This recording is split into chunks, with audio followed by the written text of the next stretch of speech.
way that you can. And with that being said, I am going to pass it over to our lovely facilitator, AJ. Thank you, Erin, and thank you everyone for joining us today. Today, we're going to be talking about understanding and countering misinformation, disinformation, and malinformation.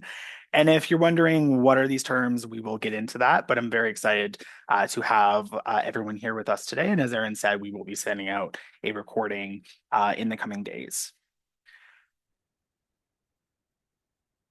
And before we begin today's presentation, I would like to recognize that although we are all gathered virtually, we are all gathered across what is called Turtle Island, or colonially and commonly known as Canada and North America. And Turtle Island, both its land and its waterways, rightfully belong to many different Indigenous peoples, including First Nations, Inuit, and Métis. And if you don't already know yourself, I strongly encourage you to learn what land that you live, work, and play on. For myself, I'm presenting from my home in what is colonially known as Ottawa, Ontario. And Ottawa is located on the traditional unceded territory of the Anishinaabe Algonquin Nation. And the Anishinaabe Algonquin Nation have lived on this territory for millennia, and their culture and presence have continued to nurture this land and waterways to this day. And as we go through today's presentation on misdis malinformation, I strongly encourage you to all think through how you can apply today's learnings to your own journeys and your organization's journeys of truth and reconciliation with all who call Turtle Island home, including Two-Spirit, Indigiqueer, and LGBTQI Indigenous peoples. I would also like to give a thanks to Health Canada, who is generously supporting today's webinar. Health Canada is the generous funder of a project called the Community Care Project here at EGAL, where we are working on anti-trans narrative education resources. So please stay tuned for more work coming from EGAL. But thank you to Health Canada for today's webinar. So a little bit about myself. As mentioned, my name is AJ Adams. My pronouns are he, him. I am the manager of communications at EGAL Canada, and I'll talk a bit more about EGAL on the next slide. So what's my background? Why am I the one talking to you all today? Well, I'm a communications and public affairs professional with experience in both the nonprofit and public sector, as well as some political organizing. I also have some extensive experience when it comes to queer and trans activism and advocacy, including being a former board chair and president of a World Pride organization. And in that role, I was also supporting various World Pride organizations right across the country with their communications and advocacy work. I'm also someone who is extremely fortunate to apply all of their post-secondary education in their role. I have a diploma in public relations and a Bachelor of Arts in community leadership and equity, diversity, and human rights. So in my role here at EGAL, in addition to doing communications and public affairs, I also get to use my education and my skill set in doing or leading a lot of our anti-hate work, including today's webinar and our Rainbow Action Hub, which I'll talk about at the end of the presentation today. So as mentioned, I work, and Erin as well works for an organization called EGAL Canada. So we are actually celebrating our 40th anniversary this year. So we were started all the way back in 1986 to advocate to add sexual orientation to a new document in the country called the Charter of Rights and Freedoms. So something that we refer to a lot as queer and trans people is the Charter. But back in the 80s when it was first introduced, it wasn't originally there. So that was our big first advocacy initiative is to fight for that, which took about a decade to do so. And then for now, 40 years later, we have done a lot of work over those 4 decades. And today we are positioned as the leading organization for 2S LGBTQIA people and issues. And we work to create both societies and systems that reflect a universal truth. And that universal truth is that all persons are equal and none is other. And we do this through a whole bunch of different work, and all of our work fits into our 4 pillars. So we do research, we do education, we do awareness, and we also advocate for human rights and equality, not just here in Canada, but also around the world. So over the next 50 minutes or so, we're going to talk about 5 things. First, we're going to look at some findings from EGAL Canada's 2026 opinion poll report, which launched just last week. We're going to talk about what we actually mean when we're talking about misinformation, disinformation, malinformation, or called MDM. You'll hear me saying MDM quite a bit. We're going to talk about some tips for identifying MDM. And then we're going to go into some guidance with a bit of a activity together on when we see MDM online, how do we actually evaluate when and how to respond to it? And then finally, we're going to wrap up with some additional resources to better understand and counter anti-2S LGBTQI hate. So first, let's begin by talking about why we're actually here. Why are we talking about misdis and malinformation? Well, Egal Canada just launched our Rights, Safety, and Belonging report. So it's a report commissioned by Egal Canada and conducted by Embryonics Research, which looks at public perceptions of 2S LGBTQI inclusion in the country. So when we looked at the, mis and disinformation, we found some facts here, including 90% of Canadians are concerned about the impact of misinformation on people in Canada. And 81% of Canadians agree that hate, discrimination, and racism are actually fueled by mis and disinformation. At the same time, we see some other stats which make us think about how we can have a role as an organization and as a society. And some of these stats include the fact that only 17% of Canadians agree that people actually know how to spot misinformation. So again, we're going to be looking at how we can better spot misinformation later in this presentation. And 39% of Canadians are confident in their own abilities to spot it as well. So again, if you want to learn more about these statistics and some other really amazing and a little bit troubling at the same time findings of public perceptions of queer and trans inclusion in the country, please go to our website. Aaron has popped that in the chat to read the full report. So let's talk about what we actually mean by these terms. So it's no surprise to many people on this call. We're currently living in this time of rising anti-2S LGBTQI hate. And specifically, we're living in a time of anti-trans hate that is rising. And all of this rising hate is directly linked to the spread of misinformation, disinformation, and malinformation. So again, MDM. And MDM, it's nothing new. It's been around in every age of human history across every culture. We've seen it in history about folks spreading rumors about a rival kingdom. We've seen it to people making up conspiracy theories about the moon landing. And again, MDM encompasses every topic in every society and every culture across our planet and across our history. However, what's new about MDM, what we're all experiencing that our ancestors didn't, is the creation of technology, and more specifically, how technology plays a role in not just creating misinformation, but spreading it. So it's creating this bigger, faster, stronger beast of MDM that we sometimes call fake news. So when we're talking about all this, there's several ways to organize information, but in Canada, and based on the government Canada's definitions, which Egal Canada matches, we look at three different types of information. So misinformation, disinformation, and malinformation. So I'll go through what each of these are. So misinformation is probably one that we are most familiar with. So this is where we have false or inaccurate information that was not intentionally shared to be harmful. So the person sharing this misinformation believes it to be true. This is often when we see our mom share something on Facebook that she probably didn't fact check, or it's like an AI video of a dog picking its owner at a shelter. There's no intention for our mom to share that to cause harm, but that was the result of it. So again, misinformation was a mistake. Disinformation, on the other hand, is inaccurate information that is intentionally, and this is the key word here, intentionally designed to either deceive, mislead, or harm. So this is when someone is purposely creating information to try to steer public perception, again, to mislead, deceive, or harm a community. And then we have malinformation. So this is a term that might be new for some folks. So this is a term that is a type of information that stems from truth, but it's taken out of context or it's exaggerated, again, in order to mislead, manipulate, or harm. So often we see this in research-based messaging where research will have a small sample or small finding of something, and the number is over exaggerated, or the individual experiences of those in a research study aren't taken into account in the information.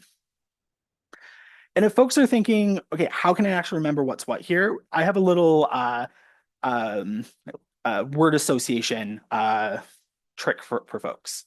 So again, misinformation is a mistake, disinformation is deliberate, and malinformation is malicious. And when we look at where mis, and malinformation meets with queer and trans communities, it pops up in a whole bunch of different spots. But some of the common hot spots, if you will, that we see it show up includes conversations and information regarding drag story times, gender affirming care, trans participation in sports. We see it targeting pronouns and identity. We see it targeting queer and trans content in both our schools, our libraries, our workplaces, and so much more. And just to really emphasize what an example of malinformation is, so again, that taken out context piece is around transition regret rate. This is something that queer and trans communities are constantly dealing with information, incorrect information messaging about. The reality is that yes, people transition and they regret those transitions for a variety of different reasons. But when we look at the data, it's a very small number. However, those anti-trans players will take that small number and use it in a way to, again, to mislead, to manipulate, to harm folks' access, public opinion of gender affirming care and their ability to transition, just because it's not something that they support. And often this is also due to the fact that they don't take into the individual's personal lived experience when it comes to their rationale for detransitioning or retransitioning. It's purely just based on that number. So I have a question for all of you. When you think about misdis and malinformation, where it meets queer and trans communities, what are those topics? What are those areas that you're seeing or hearing it? I would love for folks to pop in the chat if you're comfortable.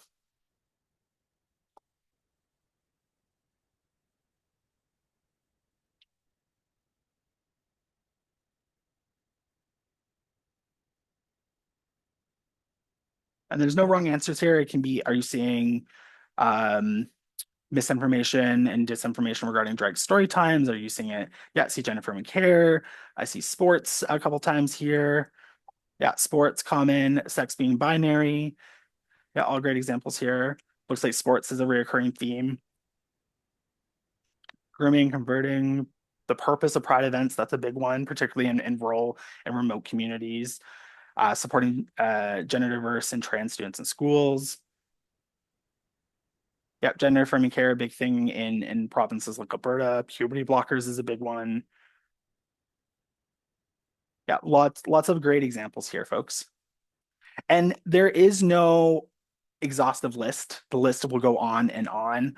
And again, this is something that not just EGALA is facing, queer and trans communities, marginalized and equity seeking communities right around the country, right around the world are dealing with right now is this challenging time of incorrect information used again to harm us.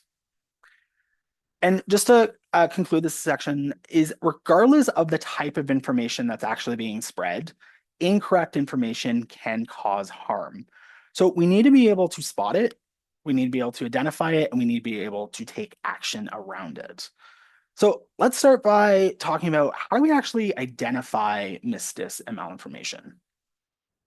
So as mentioned, we're living in this time of technology. We all have technology constantly in front of us. If we're all joining on a computer right now, where we all have social media to some aspect. We get messages from friends, families, coworkers. We see videos all the time on YouTube and news outlets and so much more.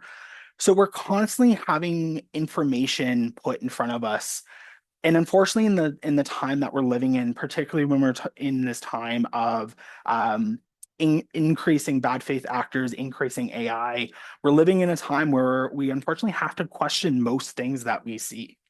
So before we believe, and more importantly, before we actually share something, We need to question it, and we can do that by questioning the facts. And it's a little acronym tip for folks to remember, some tricks for assessing information they see online.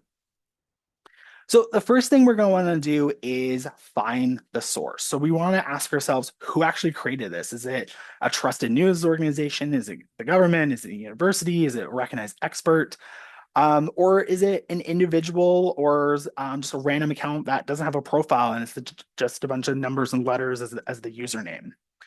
We also want to check to see, is it a legitimate website or social media account? We're seeing more and more spoof accounts, and spoof websites that are pretending to be particularly news outlets or experts, that aren't. So we want to make sure that we are trying to validate the source of where things are coming from to get at the root of that problem. The next thing we're going to want to ask is ask for evidence. Does the story, does the information that we see have reliable sources? Does it have reliable data? Are there expert opinions? And again, regardless if it's pro or against the topic that we're reading, expert opinion still has the word opinion in it. Is that opinion based on data and sources? Can the claims be verified? And we want to be very wary when we see bold statements. So we often see quick little headlines in the news that says majority of Canadians believe X. We want to make sure that we are reading the full story to make sure, what does majority actually mean? Is it 51% or is someone interpreting that as 49? Or does it actually mean 90%? And then what is the data, in the methodology behind the research that actually supports that claim? The next thing we're going to want to do is check the content. So this is where it can take a little bit more time, particularly when we're wanting to check everything that comes in our feed. But this is where we want to see who else is actually talking about it. Is only one news site talking about this story that we're seeing? Are there different sources of research? Um, like where else is talking about this issue, and what is the differences and similarities between those stories? As mentioned, we're also living in this time of technology. So we're seeing more and more images that are being altered. That can be either through someone manually putting a photo through Photoshop. Sometimes it's just as simple as cropping a person out of something. But also in this time of AI, we're seeing generative AI creating deep fakes, creating images and videos of content that is becoming more and more hard to identify. So doing things like reverse image searching can be a great tool to see if the photo was, again, taken out of context, if it was cropped, is it altered in any kind of way. We also want to use fact checking services. So there's a variety of sources online that can also, you can put different links into, so like news articles and different topics to help you try to verify where these stories and claims are. And there's many organizations out there. So AP, so Associated Press in the States, does a lot of fact checking on some of the more viral international stories as well. The next thing that we're going to do is think critically. So one of the big identifiers when there's misdis and malinformation happening is emotional language. So we want to look out for those emotional red flags. So if something is purely news, so if a news outlet is sharing uh, a pure fact, there's going to be a neutral tone to that. So we want to look out for emotions like fear. We want to look out for anger. We want to look out for outrage, but also on the other side, we want to look out for excitement. Sharing emotion in information, it's trying to get you as the reader, you as the consumer, to react as quickly as possible, to share it, to make it go viral, and support it. Particularly when we're talking about things that people have very polarizing views on, like queer and trans issues. Um, Having emotion in there is going to get people to react quickly and make it go viral. So when we see things that have these emotional red flags, we want to ask ourselves, does this seem unusually shocking? Does it seem unbelievable? Is the headline designed just to get clicks? Or is it designed to inform us about an issue? And could there be important context missing? Is there more to the story? Is there more to the research than what is in a 240 character tweet? And then, although it's at the end of the acronym here, the number one tip I actually have for folks is stop before you share. Every time we engage with a post, whether that's liking it, commenting, or sharing it, it adds more views because of how algorithms work. So we want to make sure that we are stopping before we share. So we want to make sure we're asking ourselves, have we verified the information that we're seeing? Are we actually confident that it's accurate? And we can all make mistakes. We're humans. Even fact-checking websites sometimes make mistakes. But are we confident enough that it's accurate to share it? And if you are ever unsure, just don't share it. So just remember that false information, again, spreads quickly when people share it before they check it. And just spending a few minutes can help verify whether this information is true or not. And it can help you protect not just yourself, but your friends, your family, your community, and society as a whole. It's particularly in this time of polarizing political opinion. A lot of these issues are now moving just from social media into public discourse and into political conversation as well. So remember the facts. You want to find the source, you want to ask for evidence, you want to check the content, think critically, and most importantly, stop before you share. So now we're going to talk about when we see dis and malinformation online, are we ready to respond to it? How do we actually assess responding to it, and what can we do about it? So we're going to do a bit of an activity together. So I'm going to share three scenarios of dis malinformation and present you with some options for how we can respond. And yeah, so we're going to do that as a group in the chat. But before we do this, I'm going to introduce a bit of a framework to you that I'll walk through. So the first thing we're going to want to do is when we see information online, particularly when we know it is dis, or malinformation, is we want to assess its impact and its spread. So when we're talking about impact, this is where we want to ask ourselves, what is the level of harm this information can cause? And then secondly, we want to ask ourselves about the spread. So this is when we're thinking through how widely can this information be seen? How widely can it be shared amongst folks or already shared amongst folks? So let's look at this through a bit of a framework lens. So again, when we're assessing spread and impact, we have four scenarios here, and I'll go through each of these individually. But we have high impact, low spread scenarios, high impact, high spread, low impact, low spread, and low impact, high spread. So again, there's a combination of all four here. So when we start with a high impact, high spread, so this is when information is both harmful and we believe it is going to spread widely. So this is like that worst case scenario situation. In situations like this, we want to educate the audience, expose the source, so that can be the account, the individual, the research, etc. But we also want to report it, whether that's to the social media platform itself, or in some situations, maybe it's to authorities. So an example of this could be a viral TikTok video, let's say it has about 1 million views and it's growing, falsely claims that a new law requires schools to transition children without parental consent. So this misinformation or disinformation fuels anti-trans hate and could lead to policy rollbacks. So the response here should include fact checking, exposing the bad actor, so the person who posted it behind this incorrect claim, and again, also reporting it with the hope that the social media site would take it down or at least put a disclaimer around it. The next one we have here is a high impact, low spread scenario. So when information is harmful, but it's likely or hasn't spread widely.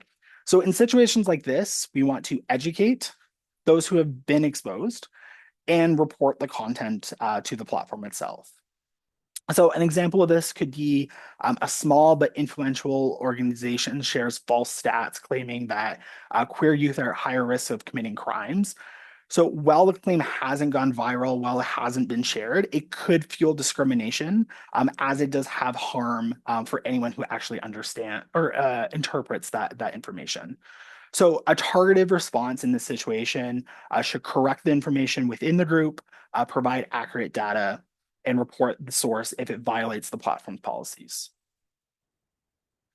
Next, we have a low impact, high spread. So information that's harmless. However, it has spread around. So in this type of situation, we're going to want to educate our audiences ourselves, but we're going to want to ignore the original post itself to avoid amplifying and engaging with that content. So an example of this could be a meme spreads widely on social media, joking that being non-binary is just a fashion trend. While dismissive, it doesn't directly incite harm, although it does have impact for folks' interpretation or understanding non-binary identities. So instead of engaging with social media trolls and the posters, we want to use general education tactics about gender diversity to help shift perceptions without drawing further attention to that post itself. And finally, we have a low impact, low spread scenario. So this is when information is both more or less harmless, but also it's not currently spreading, and we don't intend or believe that it will spread. So in situations like this, staying silent is the most strategic way that or strategic action we can actually take. So we don't draw attention to this post, so it becomes high impact, so it doesn't become high spread. So this could be like an obscure social media post from like a 5 follower account that makes baseless claims about something to do with queer identities. So this post has no traction, and responding to it would only drive engagement. So again, ignoring a post in this situation prevents unnecessary amplification. These are the type of posts that you may want to monitor depending on the account, depending on the topic. But from a first action, we can start by strategic silence. So that was a lot to go through. But the key here is we want to evaluate the impact and the spread to evaluate when and how to respond to information that we see online. So we're as a collective, we are going to go through 3 scenarios and talk through how we might be able to respond. So our first scenario here is we see a tweet. It has 2 likes. No one's retweeted it yet from an unverified account with only 11 followers that shares a meme calling a local politician gay just because he dresses well. What should we do? How should we respond? Should we alert our community by quote tweeting the tweet and debunking it? Should we send out our own tweet with the correct information saying that the mayor isn't gay? Or should we ignore the tweet and monitor for further engagement? What do folks think? Pop in the chat which answer you're thinking. And again, just as a reminder, think through what is the impact here and what is the spread.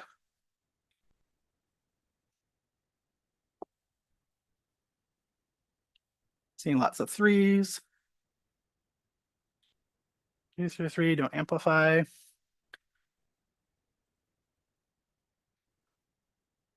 Everyone here is so smart. So there is no right answer here. The A lot of this is up to your own interpretation. It's up to your organization's interpretation of your own risk assessment with the content you see. Maybe you interpret this as high impact or high spread, but for my professional advice, this is low impact because being called gay is not an insult. It's not a threat. And it's also low spread because it's from a low follower account and no one's engaged with this. So for this situation, we want strategic silence. We want to ignore the tweet and monitor for further engagement. If we wanted to, we could start kind of maybe our own social post debunking kind of the stereotypes of gender expression versus gender identity and sexual orientation if we wanted to. But in this specific situation, the best course of action is to ignore the tweet itself and monitor. The next scenario I have for you is you see a post in your town Swap and Sell Facebook group that falsely claims that children are being forced by woke teachers to switch genders. It's been up for about 24 hours and only about 3 people have engaged with it. So, what should we do? How should we respond? Should we comment directly on the post, calling out the disinformation and telling the person who posted that they're wrong? Should we post our own educational content in the group to clarify the facts about gender identity in the schools, or should we ignore the post completely and don't take any action? Thinking 1, 2, or 3.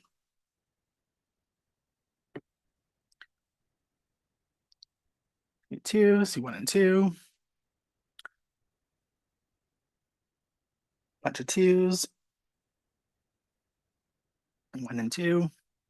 Again, a lot of this is up to your own interpretation, so there's no wrong answers here.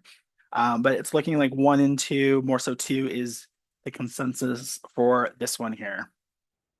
So for my interpretation of this situation, this is high impact because of the claim that is being made. It can cause a lot of harm and damage um, to the community, but thankfully it has not spread yet. So in this situation, if we deem that it was high impact, low spread, I would ignore the post itself, so we don't draw further views, further engagement to that specific post. But if it made sense in the context of the Facebook group, posting some of our own original educational content. Maybe we're using Egal Canada's research and resources as sources, but we want to think through how we can proactively prepare people with the accurate information while countering the disinformation that's happening in that original post in a common form manner that, again, is not directly engaging with the incorrect information. And last scenario I have for you folks here is a known anti-queer account with about 1 million followers shared an AI generated video of a drag queen reading at a drag story time. In the video, the drag queen is allegedly reading a sexually descriptive passage to a group of children. The video currently has 9.6 million views and counting and has now drawn the attention of politicians and news outlets. So, big situation here. So, what should we do? Should we comment on and share the post to our own channels, letting folks know that it's a fake AI video? Should we report it to the social media sites where the video was posted? Or should we make our own post or maybe even do our own education campaign referring to the video without actually sharing it, debunking it, while sharing what drag story time actually is? What do folks think? Seeing two, two and three, all two. High impact, high spread.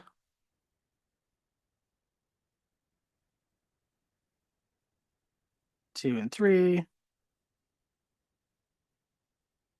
Yeah, someone says two and three plus reach out to politicians and media directly. Yeah, great job, folks. Yeah, so for this situation, I would also say two and three. So this is high impact because of the claim that it's making, because it is a video, an AI video. So it's what some people would interpret as proof if they can't identify the fact that it is AI generated. And it's also high spread. Again, it's in the millions of views, and we're seeing news outlets and we're seeing politicians talk about it. So it has that high spread, it has that high impact. As someone said in the chat, if it made sense for ourselves, if it made sense for the organization that we're representing, when we see this post, we could reach out to politicians, reach out to media to be that voice, be that advocate in that space.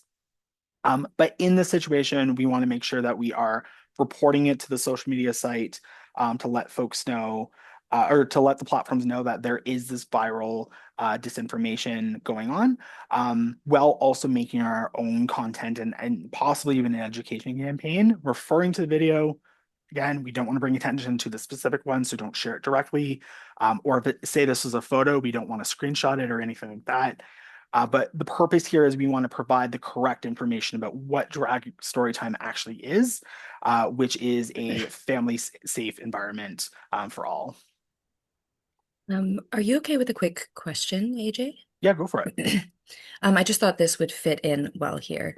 Someone just said, "What is your response to the idea that trolls and people posting and sharing MDM, and I assume they mean intentionally, Mhm. aren't is interested in actual facts or proper information, so it isn't worth engaging?"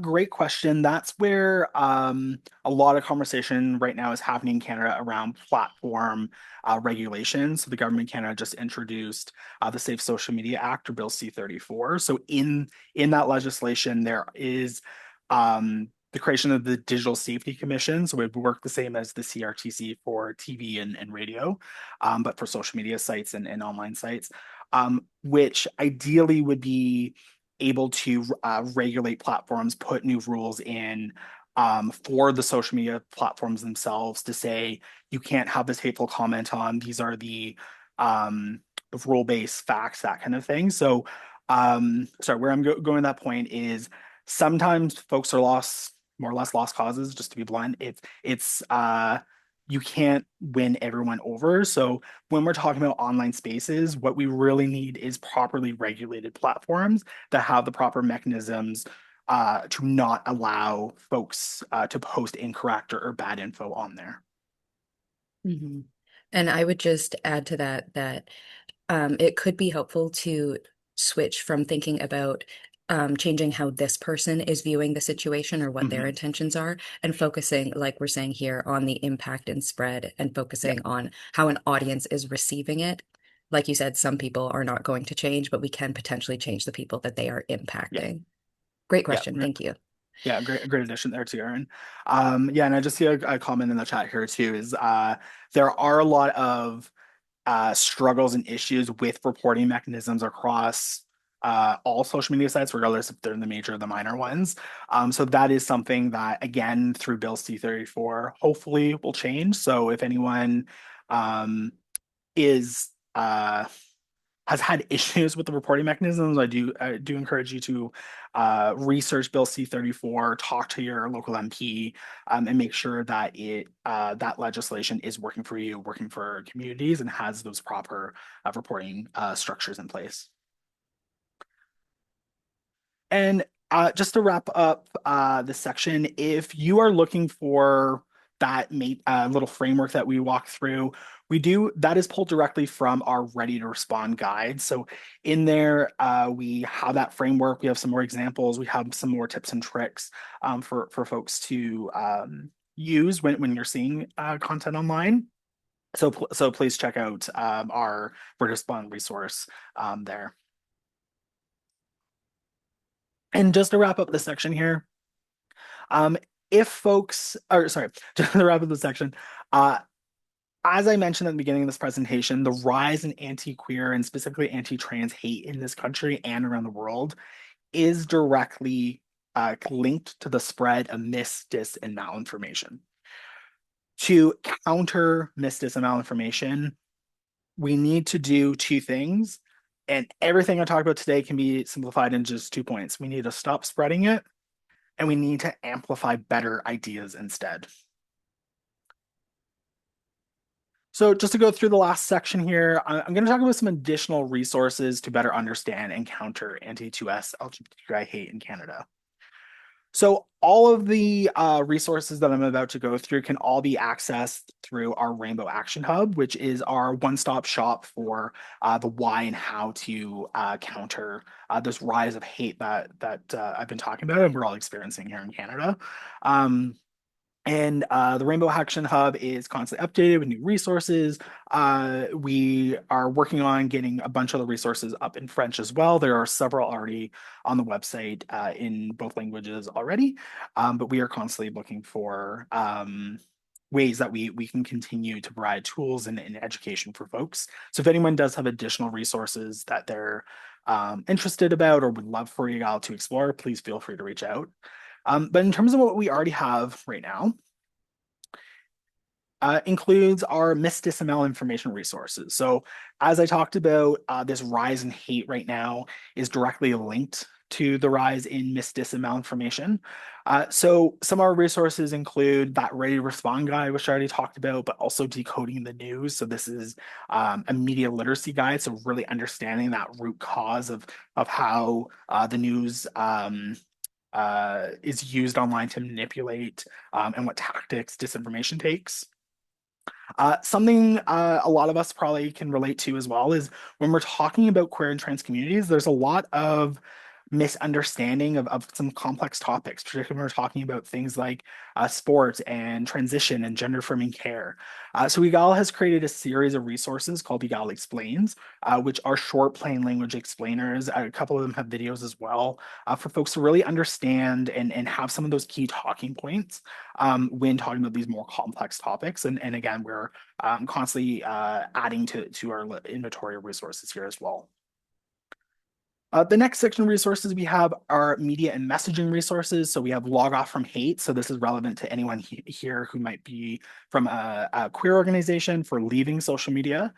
So back in 2024, Egal Canada left Twitter or X now because we could no longer ensure that it was a safe space for community to engage with us just due to the algorithm and how hate appears on that site. So this resource is some guidance for folks to think through, as well as some of the reflections and experiences of Egal on Twitter. We have inclusive narratives, so it's a messaging guide. So if anyone's looking to do advocacy work, just how to properly craft messaging to really create change. As well as we have an advocacy guide for folks who are thinking through. I'm not a comms person, I'm not really an advocacy person, but I want to create a campaign. How do I go about that? And one of our more popular resources is how to talk about it. So this is our difficult conversations guide. So we all often reframe this one as you're having Thanksgiving with your transphobic uncle. How do you talk about these queer and trans topics with him? So this guide provides some actionable steps in there. Oops. Under safety and advocacy, we have a couple of resources as well. So we have our new Fly the Flag advocacy guide. So if anyone here is dealing with combating or challenging pride flag bans in their municipality or in their province, there are tips and tricks and some case studies within this resource that can be quite helpful for folks. We also have Pride Safety Toolkits. So whether you're a Pride organizer or a Pride attendee, safety needs to be at the forefront. So there's some guides here as well for that, as well as if anyone's going to a protest or a counter protest, a safety guide there. For anyone who likes to go out at night, safety is extra important for queer and trans communities. So we have Safe Night Out, which again is guidance for before, during, and after your night out to make sure that safety is the forefront of your night out. And then if anyone here is working in the retail space, whether in leadership or other, we do have a Don't Discount Hate, which is a resource for making your workplace or making your retail environment inclusive for queer folks, but also what to do when instances of anti-queer and anti-trans hate does appear in your stores.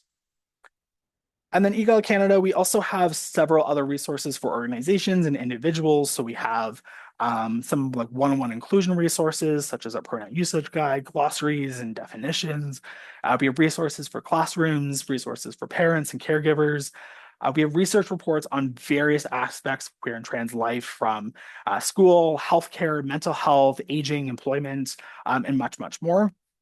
And we also do workplace inclusion training consulting. So if anyone is interested in bringing training from Egal Canada to your workplace or your school, please reach out to us as we love working with organizations and businesses. And if anyone is looking for any of these resources, you can go to egal.ca/rainbow action hub, or all resources can be found at egal.ca/resources. And just to wrap up here, so today we talked about 5 things. We discussed the findings from EGAL's 2026 opinion poll report. We looked at the definitions of mis, dis, and malinformation. We talked about the fact tips for identifying mis, dis, and malinformation. We talked about how we can be ready to respond to mis, dis, and malinformation online. And then we covered some additional resources to understand and counter anti-queer and trans hate in Canada. And just to plug our next webinar for anyone who's interested, as a lot of folks put in trans inclusion in sport in the chat at the beginning of the presentation, we do have a webinar on trans inclusion in sport, evidence, equity, and policy considerations. So this is happening for free on August 13th from 12 p.m. to 1 p.m. Eastern time zone. So please check that out at egal.ca/free workshops. And Aaron has popped that in the chat. And finally, just thank you again to Health Canada for supporting today's webinar. And thank you all for listening today. And we have about 10 minutes, so happy to answer any questions that folks may have.